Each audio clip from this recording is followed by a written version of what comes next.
Are you and Karlissa friends? She say you messy. I don't have no friend. I ain't nobody friend. Ain't nobody my motherfucking friend. I know her. And I don't give a what nobody say about me. You think I give a fuck? Messy with motion and getting some money. How about that? The next day. Tia sound like she disappointed in our relationship. I didn't know we had no problem with our relationship. So let me know something I didn't know. Be sure to like, comment, and subscribe. I thought we was good. You must know something I don't know.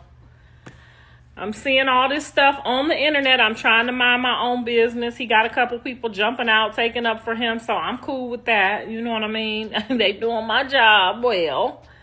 Yes, I seen the young lady jump out and take up for him, so you know. It started with one sentence, not a scream, not a rant. Just a slick little comment that landed like a grenade with the pin already pulled. Tia Kemp saying Karlissa has no friends sounds harmless until you realize that in this world. That's not shade, that's character assassination. And once that line was crossed, there was no rewinding the tape. Because when Blueface's mom finally responded, she didn't argue, she didn't beg, she didn't explain herself. She corrected the narrative like someone who already knew how. This would end calm, confident, and just disrespectful enough to make the internet gasp, the kind of response that makes people sit up and say, oh, this just got personal, suddenly. Timelines were on fire. Comment sections turned into courtrooms, old clips got re-examined like cold case evidence, and what should have been a forgettable jab turned into a full-blown credibility war. Because when women start questioning each other's circles, it's never really about friends, it's about power, loyalty, and who's actually respected when the cameras shut off. And trust me, this makes the Kardashians arguing over birthday invites look like preschool drama. So the real question isn't who said what. It's why this hit so hard, and what Karlissa knows that made her clap back without flinching. It didn't sound explosive at first. It didn't come with dramatic music or flashing headlines, just a comment, a slick, dismissive little line that slid into the conversation like it belonged there. Tia Kemp saying Karlissa has no friends, and in any other universe. That might have been brushed off as petty shade. But in this universe, where loyalty is currency and public perception is survival, that sentence landed like a direct hit, because that wasn't about friendships, that was about credibility.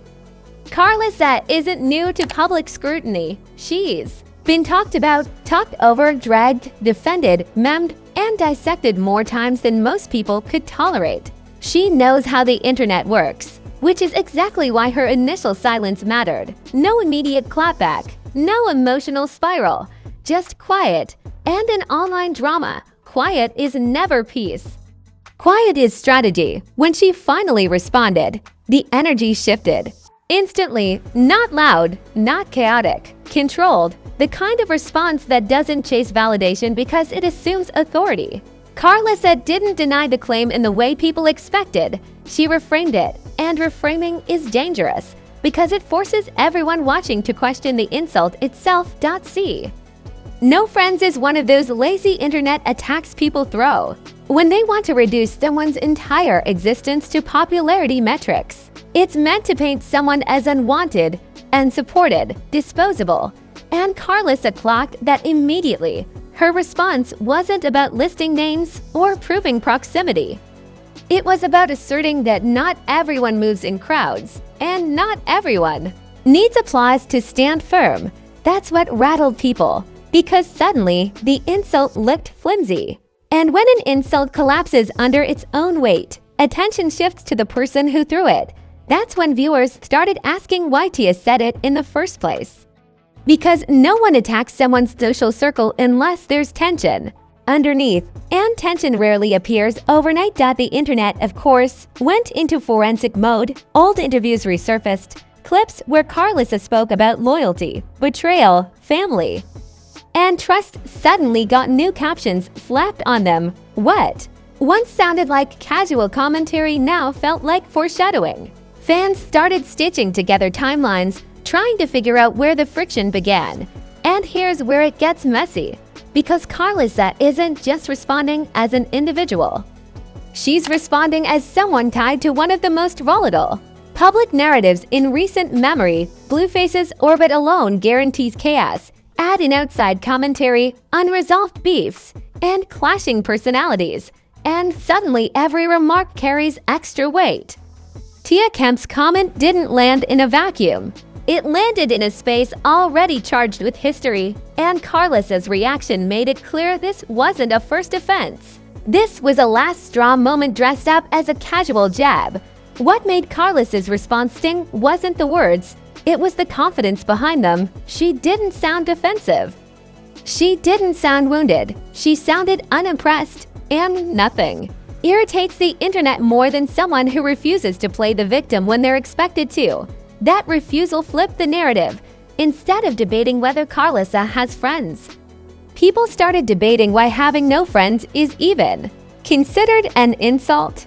Especially in a world where public figures routinely distance themselves from people who benefit from proximity, but disappear during fallout, Karlissa's calm forced an uncomfortable realization. Maybe a small circle isn't a flaw. Maybe it's a filter. That realization didn't sit well with everyone. Some accused her of dodging. Others said she was projecting. But even critics had to admit the response didn't feel accidental. It felt measured, like someone who knew exactly where the conversation was going and chose to stand still while everyone else ran ahead of it. And that's when the tone turned personal. Because when someone doesn't react the way you expect, it exposes your intent.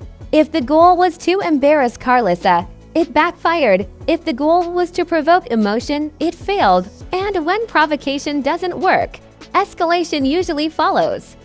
The comments section turned into a battleground. Supporters praised Karlissa for standing firm. Critics accused her of pretending not to care. But both sides were engaging, and engagement is oxygen for drama. The more people argued, the more the moment grew. What stood out most was how many people related to the subtext, the idea of being labeled lonely because you don't perform closeness publicly. The idea that independence gets mistaken for isolation. Karlissa didn't just respond to Tia, she spoke to an audience that's tired of being told their worth depends on visible validation. But don't get it twisted, this wasn't a motivational speech. There was edge under every sentence. A reminder that Karlissa knows exactly how this game is played and isn't afraid to disrupt it. Her response felt like a boundary, not a defense, and boundaries tend to make people uncomfortable, especially those who benefit when none exist. What's clear is that this exchange cracked something open. The conversation shifted from surface level shade to deeper questions about respect, reputation, and who gets to define whom. Once that shift happens, there's no returning to jokes and memes alone, because now every move gets scrutinized, every silence gets interpreted, every response feels loaded. And the biggest question hanging over all of it isn't whether Karlissa has friends. It's why this comment bothered the internet so much.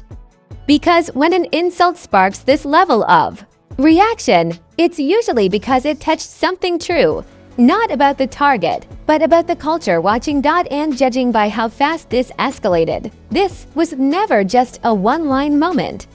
It was a trigger. Once Karlissa spoke, the conversation didn't calm down, it mutated. The internet doesn't resolve tension, it feeds on it. And within hours, that single no friends comment had evolved into a full-blown referendum on loyalty, relevance, and who actually holds power when the cameras aren't rolling. Social media turned into a courtroom with no judge and unlimited witnesses. TikTok creators slowed down Karlissa's response frame by frame like it was the Zapruder film. Commentators paused on her tone, her pauses, her posture. People weren't just listening to what she said, they were analyzing what she didn't bother explaining. Because confidence without justification makes people nervous. It suggests certainty, and certainty threatens narratives built on doubt. Memes exploded, but not the playful kind. These were the sharp ones, screenshots captioned "when you don't need friends, just receipts," reaction clips of people nodding like they'd just been personally validated. Someone even joked that Karlissa didn't lose friends, she completed quality control. The humor hit because it felt pointed, and pointed humor always travels faster. Then the celebrity-adjacent reactions started trickling in. No names, no tags. Just vague posts about outgrowing circles, protecting peace, and distance being a form of self-respect. Funny how those quotes always surface at the exact moment drama peaks. Nobody said Karlissa's name, but everyone knew who the subtext was about, and when the subtweets start aligning. The narrative shifts from isolated beef to cultural moment. Tia Kemp's comment suddenly looked smaller than the reaction it triggered, not because it wasn't shady, but because it underestimated the audience. The internet has changed. People are more aware of how language gets weaponized, especially against women who don't perform lickability on command. And Karlissa's refusal to play into the stereotype disrupted the script. That disruption caused backlash, because when someone refuses to be embarrassed, the embarrassment transfers. Critics accused Karlissa of deflecting, of hiding behind strong woman rhetoric, of pretending isolation is empowerment. But even those critiques revealed something important. The conversation had shifted from gossip to philosophy. From who said what to why does this insult work? That's when the analogies got wild. People compared the situation to high school dynamics trapped in adult bodies, to corporate layoffs disguised as restructuring, to reality TV environments that thrive on proximity until someone decides they don't need the crowd anymore. One viral comment said this entire situation felt like watching someone get mad that their access badge stopped working. And that's where the tension escalated again. Because the more Karlissa appeared unbothered, the more pressure mounted on Tia to respond. Silence stopped being neutral. Silence became a choice. And in internet culture, a choice not to speak often gets interpreted as retreat, even if it isn't. Speculation ran rampant. Was there history between them that hadn't been aired yet? Was this about proximity to Blueface's orbit, about who gets heard and who gets dismissed? Because nobody fires off a personal jab without expecting a reaction, and nobody expects a reaction this controlled unless they miscalculated. The memes sharpened. TikToks reenacted imaginary group chats where people panic after realizing they poked the wrong person. Skits of friend audits went viral. It was funny, but the laughter had teeth. Because satire doesn't come from nowhere, it comes from recognition. What also changed was how Karlissa was being discussed before. She was framed as reactive, outspoken, emotional. After her response, she was framed as deliberate, calculated, strategic. That shift alone is massive. Because once people stop seeing someone as impulsive, they start assuming intention behind every move. And intention invites fear. Public opinion fractured again, but differently this time. Supporters weren't just defending Karlissa. They were questioning why women are still measured by their perceived social circles. Critics weren't just criticizing, they were scrambling to reassert the insult's power. And neither side could stop talking about it. The internet thrives on escalation, and this situation fed it perfectly. Every new post, every indirect quote, every reaction video added another layer. The story stopped being about friends and started being about control. Who controls the narrative? Who controls the emotional temperature? Who gets to decide when the conversation ends? Karlissa didn't try to end it. And that may have been the smartest move of all done, because by refusing to over-explain, she let the discourse exhaust itself. She let people project, argue, and spiral while she stayed anchored. And that contrast made the chaos louder. The calmer she appeared, the more frantic everything around her felt. Meanwhile, commentators started asking uncomfortable questions about accountability, about why certain insults are normalized, about how women are punished for not being socially accessible, about how independence gets reframed as isolation to keep people insecure. This wasn't just about Karlissa anymore. She became a stand-in for a larger conversation about how public women are evaluated, And once a personal moment turns symbolic, it's no longer manageable. The wildest part, there was still no clean resolution, no final clapback, no definitive shutdown, just tension hanging in the air like humidity before a storm. And unresolved tension is the internet's favorite fuel. Because when a situation reaches this point, it doesn't fade quietly. It waits, it builds, it dares someone to make the next move, and based on how this played out, the next move wasn't going to be small. Because once personal lines are crossed and narratives start collapsing, the fallout never stays contained. To one comment, once the noise begins to thin out, that's when the consequences start showing up quietly, not in comment sections, not in viral clips, but in behavior, in distance. In the subtle recalibration that happens when people decide how closely they want to stand next to a name surrounded by controversy. And this is where the no friends comment stopped being a joke and started becoming a test. Karlissa didn't rush to clean anything up. No apology tour, no emotional clarification, no softening of her stance, and that alone changed how the situation aged. Because in public disputes, the person who keeps moving normally while everyone else freezes usually ends up controlling the narrative long term. The aftermath didn't explode. It settled. And settling is dangerous because it locks perception in place. People began treating Karlissa differently. Not louder, not quieter, more cautiously. The jokes slowed down. The cheap insults lost traction. Even critics shifted from mocking to analyzing. That's a power shift. When people stop laughing and start studying, it means they believe there's more beneath the surface. What also became clear is that this exchange rewired how Karlissa was viewed in the larger ecosystem. She wasn't framed as reactive anymore. She was framed as selective.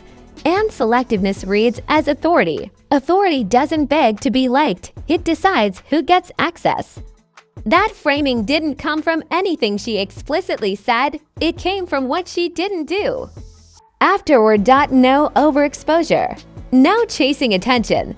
No leaning into the moment for clout. She let the silence do the work. And silence, when deployed correctly, makes people fill in the blanks themselves, usually in your favor. Meanwhile, the ripple effect spread outward. Commentators started applying the same lens to other public figures. Suddenly, small circle wasn't an insult anymore. It was a talking point. The conversation widened beyond Karlissa and Tia entirely.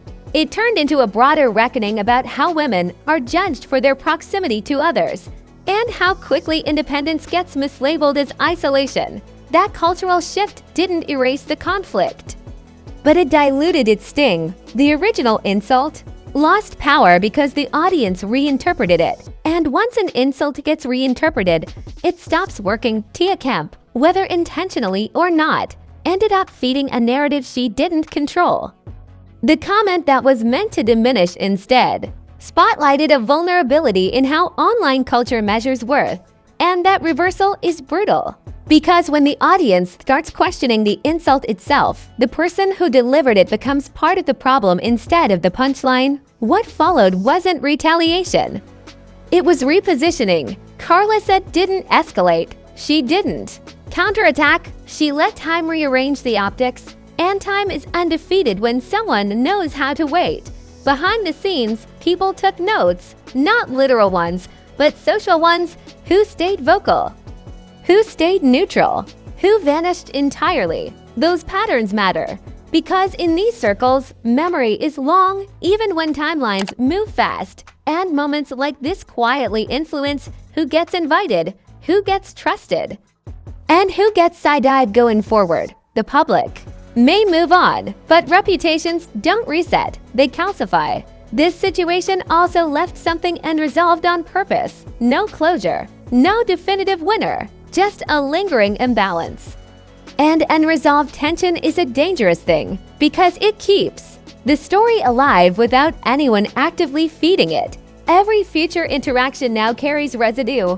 Every comment feels heavier. Every silence feels intentional. For Karlissa, the outcome wasn't redemption or downfall. It was recalibration.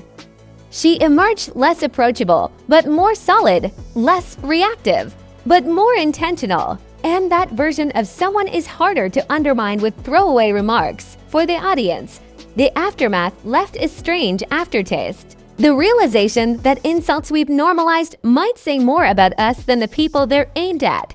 That we're trained to equate visibility with validation and distance with deficiency.